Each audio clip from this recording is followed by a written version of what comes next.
게을리했다라고 해서 부과되는 과태료가 대표적입니다. 짧은 기간 잠깐 주소를 변경하시는 경우에는 마지막 주소만 등기하면 되는 줄 알고 중간에 주소가 변동되는 거를 등기를 하지 않으시는 경우가 있으십니다. 그러면 이게 바로 등기 변경 신청의 혜택, 즉 게으름에 대한 과태료가 나오게 되는. 사업을 계속하시려면 법인의 설립 절차를 통해서 신설법인으로 새로운 사업자 등록을 통해서 재출발을 하시는 방법밖에는.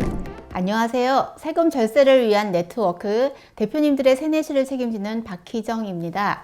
오늘은 법인 등기부에 대해서 법인이 꼭 신경 쓰셔야 할 상황들을 최영석 전문가님과 함께 이야기 나눠보도록 하겠습니다. 안녕하세요. 안녕하세요. 세뇌시의 최영석입니다. 네, 일단 법인 등기부는 무엇이고 어떠한 내용들이 좀 들어있나요? 네, 상법상의 회사의 종류는 합자회사, 한명회사, 유한책임회사, 주식회사, 유한회사로 5종의 회사가 있습니다.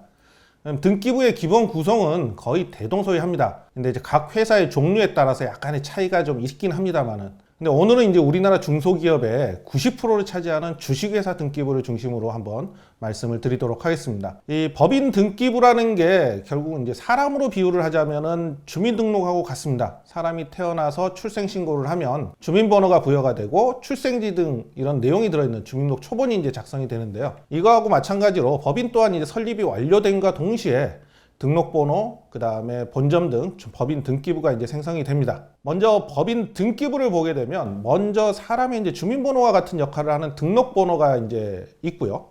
그리고 이 사람의 이름과 같은 상호, 그리고 출생지라든지 이런 주소와 같은 본점이 보이게 됩니다. 그리고 법인 등기부에는 회사의 중요 사항에 대한 공고를 어떻게 할 것인지에 대해서 공고 방법이 나와 있고요. 그리고 자본이 중심이 되는 주식회사의 특징상 주식의 액면가인 한 주의 금액, 회사가 증자할 수 있는 한도인 발행할 주식의 총수와 발행 내역, 그리고 자본금의 액이 들어 있습니다. 그리고 회사가 무슨 일을 할지 알리는 목적이 이렇게 구성이 되고요. 그리고 회사를 경영하는 임원에 대한 사항도 기재를 하게 됩니다. 정말 사람의 주민등록처럼 법인 또한 전체적인 정보가 기록이 되어 있네요.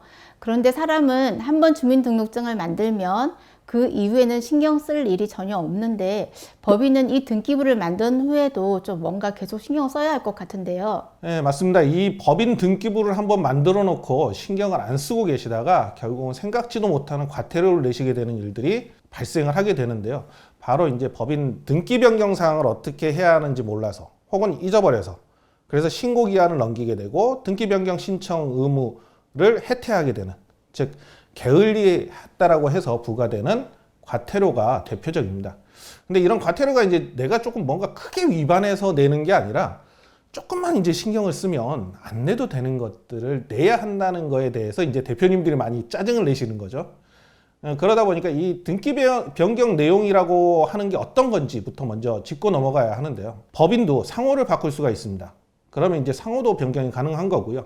그리고 또 회사가 이사를 가면 그러면 본점의 주소지를 변경을 시켜야 합니다. 이것 또한 변경 등기 사항이고요. 이 법인의 등기부에 이런 변경 사항이 있게 되면 2주 안에 등기를 하도록 되어 있는데 이 기한을 또 넘어가게 되면 그러면 또 과태료가 부과가 됩니다. 그래서 이 주식회사인 법인의 경우에는 등기부를 변경해야 하는 사항들을 변경하지 않으면 일정 기간이 지나고 나면은 해상간주 또는 청산간주되는 경우가 생기게 됩니다. 즉 영업을 안 하는 걸로 보고 있다든지 아니면 아예 회사가 사라진 걸로 보겠다라는 이런 내용들이 해상간주나 청산간주가 되는데요. 이런 것들이 결국은 만약에 청산간주까지 가버리게 되면 법인 등기부가 폐쇄가 되면서 법인이 즉 사라진 걸로 처리가 되기 때문에 어떻게 보면은 계속 사업을 하고 계신다 하더라도 주민등록이 말소된 사람, 즉 사망 처리된 사람이 사업자 등록을 해서 사업을 하고 있는 것과 같은 모양새가 되게 됩니다. 그래서 이렇게 신경을 쓰지 않게 되면 과태료나 아니면 등기부가 사라 폐쇄될 수 있는, 사라질 수 있는 부분에 대해서 대표님이 꼭 신경 쓰셔야 하는 중점 사항 2가지하고 이걸 회복시킬 때는 어떻게 해야 하는지 오늘 알려드리도록 하겠습니다. 사실 대표님들이 경영에만 몰두하시면서 옆에서 챙겨주는 사람이 없다면 조금만 신경을 못 써도 이렇게 과태료나 법인 등기가 해산, 청산, 강주되는 경우가 불필요한 사항들이 생길 수 있을 것 같은데요. 좀 어떤 내용들을 알아두면 좋을까요? 만약에 법인의 변경 사항이 있으면 대부분 전문가의 도움을 받으셔야 합니다. 이게 사업자 등록증하고 연계가 돼 있기 때문에 사실상 놓치시는 경우는 거의 없습니다. 근데 우리가 이제 이사를 가면 주민센터에 가서 전입신고를 하듯이 요즘 또 이제 회사가 이사를 가면 본점에 이전 등기를 해야 된다는 것들처럼 예전보다는 많은 대표님들이 법인 등기 변경 사항들을 알고 계시고 또 놓치시는 부분은 크게 없습니다만은 근데 대표적으로 놓치시는 게 딱 두 가지 정도가 있습니다. 그걸 좀 설명을 좀 드리려고 합니다. 첫 번째는 이제 중임 등기입니다. 먼저 중임의 뜻을 말씀을 드리자면 주식회사는 상법 제383조 제2항에 이사의 임기는 3년을 초과하지 못한다라고 되어 있습니다. 그럼 다시 말하면 이제 3년마다 한 번씩 주주총회를 통해서 주주에게 재신임을 받아야 되는 거고요. 이를 등기해야 한다는 것입니다. 이게 바로 중임 등기입니다. 그런데 이를 잘 모르시는 대표님들이 의외로 많이 계십니다. 기간을 넘기더라도 법원에서 특별히 알려주는 과정이 없습니다. 3년이 넘었으니 중임등기 하세요라고 알려주지도 않고요. 그리고 또 주변에서 누군가가 알려주지 않으면은 대부분 이걸 모르고 그냥 넘어가신 경우들이 많습니다. 그래서 결국에는 등기 변경 사항이 생겨서 나중에 이제 법원에 등기를 변경하시는 과정에서 이제 과태료가 나오는 경우가 좀 많습니다. 그리고 이제 두 번째로는 대표이사나 1인 사내이사의 경우에는 본인의 이제 주민등록상 주소지를 등기하도록 되어 있는데 대표님의 이제 개인 사정으로 주택 구입 등이라든지 이런 부분들 때문에 전입 신고를 하시고 나서 이를 등기를 해야 한다는 사실 모르고 기간을 넘기시거나 아니면은 뭐 짧은 기간 잠깐 주소를 변경하시는 경우에는 마지막 주소만 등기하면 되는 줄 알고 중간에 주소가 변동되는 거를 등기를 하지 않으시는 경우가 있으십니다. 그러면 이게 바로 등기 변경 신청의 혜택, 즉 게으름에 대한 이제 과태료가 나오게 되는 거고요.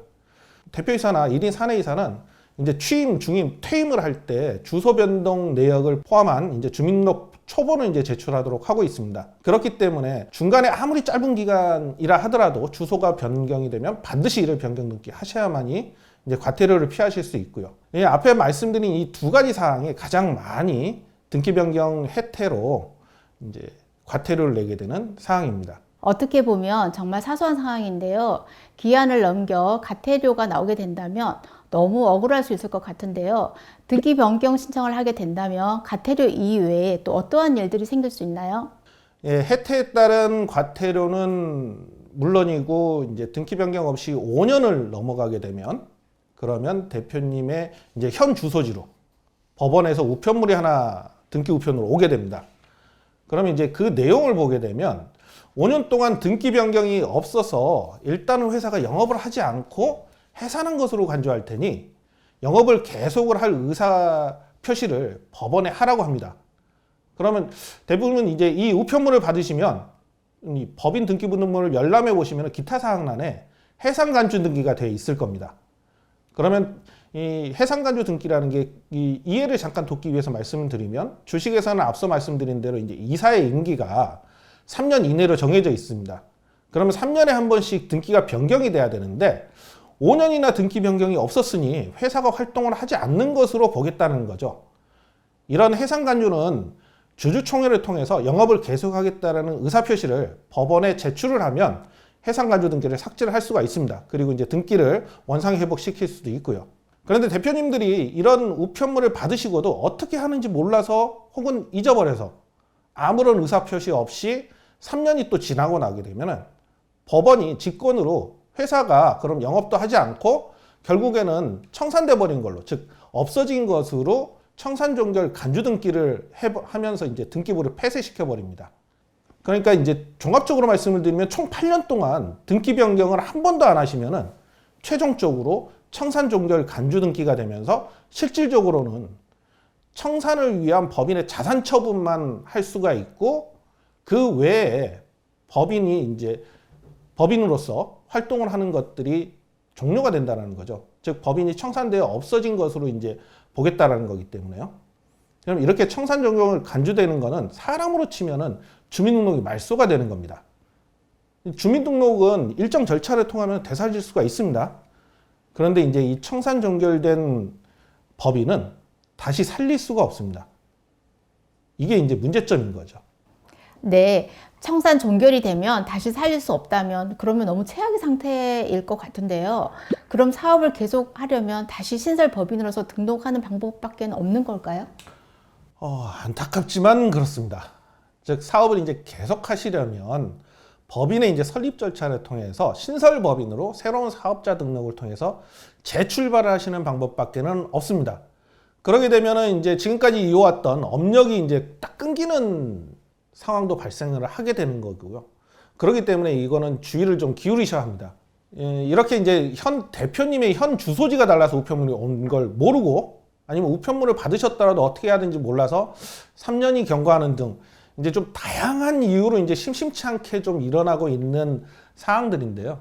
사실 이런 일들은 옆에서 이제 조금만 챙겨주는 직원이 있거나 아니면은 전문가가 있다라고 하면 미연에 방지를 할 수 있는 일이기 때문에 지금 우리 회사에서 놓치고 있는 것들이 혹시 없는지 저희 세네시에 연락 주셔서 한번 체크해 보시기를 추천드립니다. 오늘 영상이 도움이 되셨다면 구독, 좋아요, 알림 설정 그리고 주변 지인들에게 널리 알려주시기를 부탁드립니다. 감사합니다.